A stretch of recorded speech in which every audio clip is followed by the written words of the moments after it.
It is 2 minutes past 7. It is Debbiehalls-Evans and it is 96.5 Bolton FM. A couple of things. One, we need to apologise. There was no news then at 7 o'clock, which you should have had because there was no auto put on when we exchanged over. But not to worry, the news will be back at 8 o'clock, so apologies for that one. And also just to let you know, I'm waving at the camera that my young son is holding. We're trialling something today with a brand new app called Periscope, which is part of Twitter. And as you know, I love Twitter. And today was a momentous day on Twitter for me as well, by the way. I look that way as well as this way. But in regards to is I surpassed 2,000 followers, which I think is great. I know other people have thousands and hundreds of thousands and even millions of followers, but for me it was over 2,000, so I'm absolutely delighted. So what we wanted to do was kind of give you an insight into what happens on the food show. Any prep that I do, we're actually going to get Max is going to do like a little mini tour around of Bolton FM for you as well.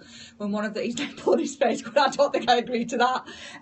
But he's going to do a quick tour around. He's going to come around this side so you can see what the desks look like and how we work like that, and then some of the mistakes and things. Twitter's not working on the system either, so I'll show you why that. No idea why that's not working. And the other thing that we're going to talk about today is breakfast. So I think we've covered pretty much every different type of food time. But I think breakfast for me is one of my favourites. I love breakfast, particularly at weekends.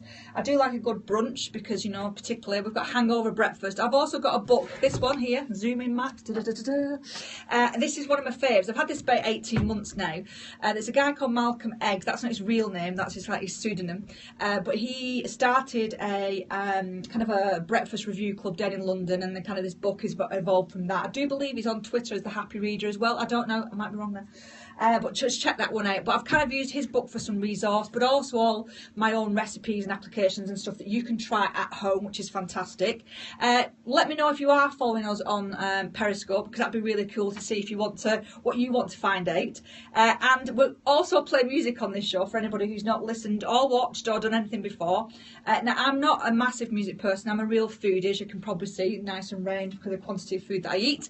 But in regards to is, we do play music. Now, the next song that we're going to play is La La La Naughty Boy and Sam Smith. It's quite a good song, that, isn't it, Max? Yeah, Max is nodding his head on the other side of the camera. So we are going to play that. While that's playing, we're also going to be talking to the Periscope and actually showing you what the studios look like. So it is breakfast. Any questions, let us know on Twitter or Facebook, and we will see you very shortly. Okay, trying to bring it round now, and we'll show people while they're watching. So this is what the kind of desk looked like. Now, I'm not a radio expert, but I've been doing this now for 12 months. So I was kind of let go to do it on my own after about 3 months. And how the desk, it looks really complicated. Do you want to just show the desk? So this is the desk. I believe this is a standard radio desk, and this is where the independent news link comes in. We're a community radio station.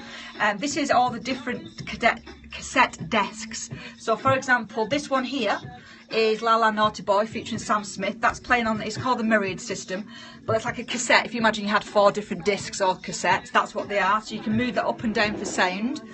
There's lots of little knobs and buttons for volumes on your earphones, or you can hear the music now, but we can also turn that down so you can't hear it at all. You see, I do look like I know what I'm doing a bit here, don't I? So there's also the music can be heard outside as well, so everybody who's listening.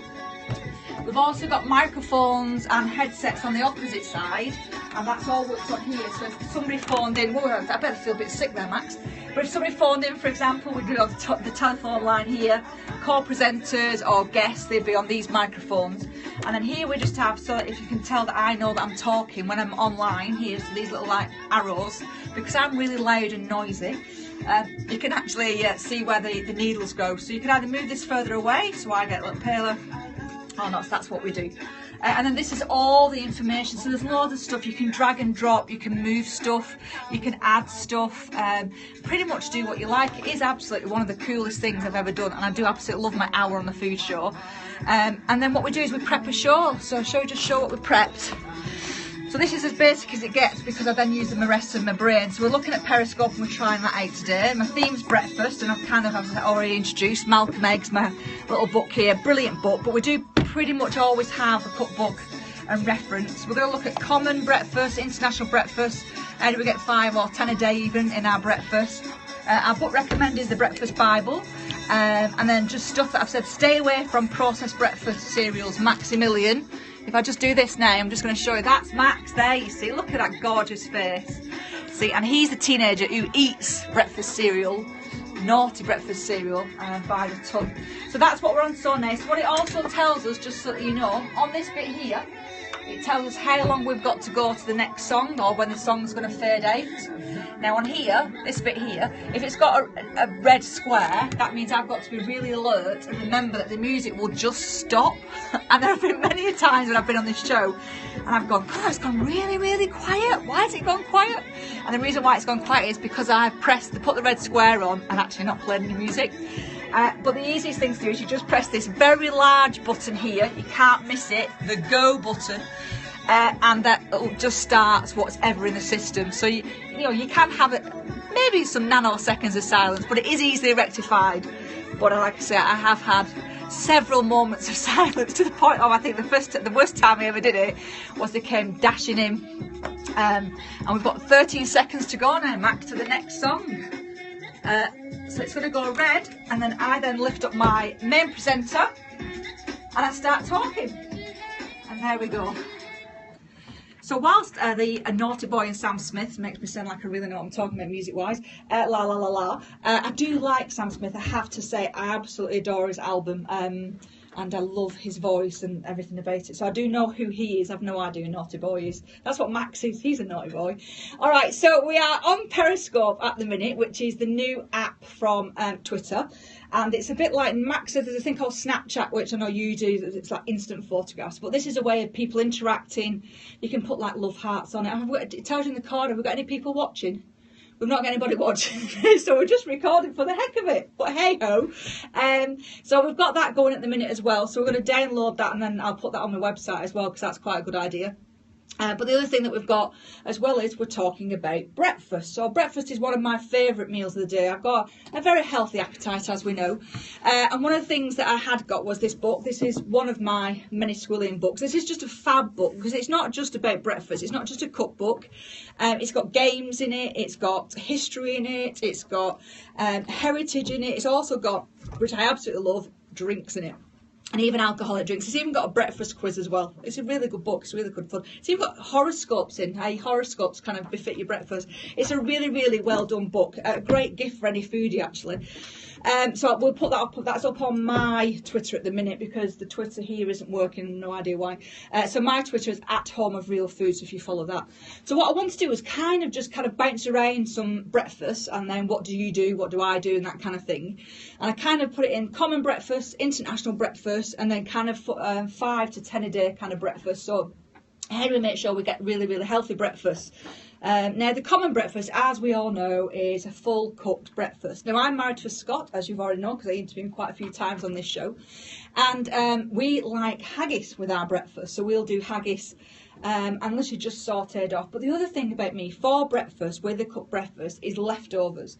So you've had your big Saturday dinner, or Sunday roast even, and you're doing it on a Monday or however, or you want to do some kind of hangover food. So you do a nice big meal on a Friday or Saturday, Sunday, whatever day you decide to do that. And anything you've got left over, you can then use as part of your breakfast. And we love kind of a pan with, and it can have anything in it, literally. We've been sauteing stuff down, so it could have roasters in there, it could have cabbage in there, so it could become more of a bubble and squeak, or it could be something along the lines of butternut squash, courgettes, carrots, sweet potato, a little bit of butter, brown the butter off. You've got shallots. You can get absolutely masses of vegetables in there, but it's really, really, really delicious. Roast off some tomatoes. Have really good quality sausages. Please go to your local butcher and make sure you know you've got some heritage and you understand where your sausages have come from and how they've been made. You don't want really fatty sausages. You want a proper good sausage. Or we've even had Bobby's Bangers on here before, as you know, who makes an incredible sausage, I have to say. But the other thing as well is, I think it's just getting the staple bits of the breakfast right. So you've got breakfast on a go, which we can talk about, but also prepping a really good breakfast. And there's loads of ways. I absolutely love eggs. I love boiled eggs. And I also think we kind of become really traditionalists on the common breakfast. It's a toast and marmalade. It might be What else do people have? A bit of cereal, or it might be bacon and eggs, all that kind of stuff. But I do think we can be a little bit more innovative and a little bit forward thinking when it comes to talking about breakfast and what we can do with it. And a really, really great one, and a really quick one. If you've got some potatoes that are just turning, grate them down and put them in like a muffin tin or a cake tin, and actually pat them down. And then put them in the oven for about 5 or 6 minutes. They'll start crisping up and everything. And then you crack an egg into them, and then you've got an absolutely fantastic little dish. It's already in a little basket with its own. It crisps up. You bake the egg. You can add tomatoes, mushrooms. You can even add ham, spinach would be great with that as well. But those are all different things that you can put into a really delicious, quick, and it looks really cool. So even if you had guests over, that'd be a really great way to use up some old potatoes. Always use fresh eggs, free range if you can afford them. If not, go to the farms. Honestly, there's so many farms around where we live. We're very fortunate in Bolton. Just go and get some fresh farm eggs. It does make an absolute difference to your breakfast. There we go. Keep forgetting that song. Any followers still? There's not one person watching. That's really disappointing, isn't it? Shall we give it a break and maybe go back to it at the end?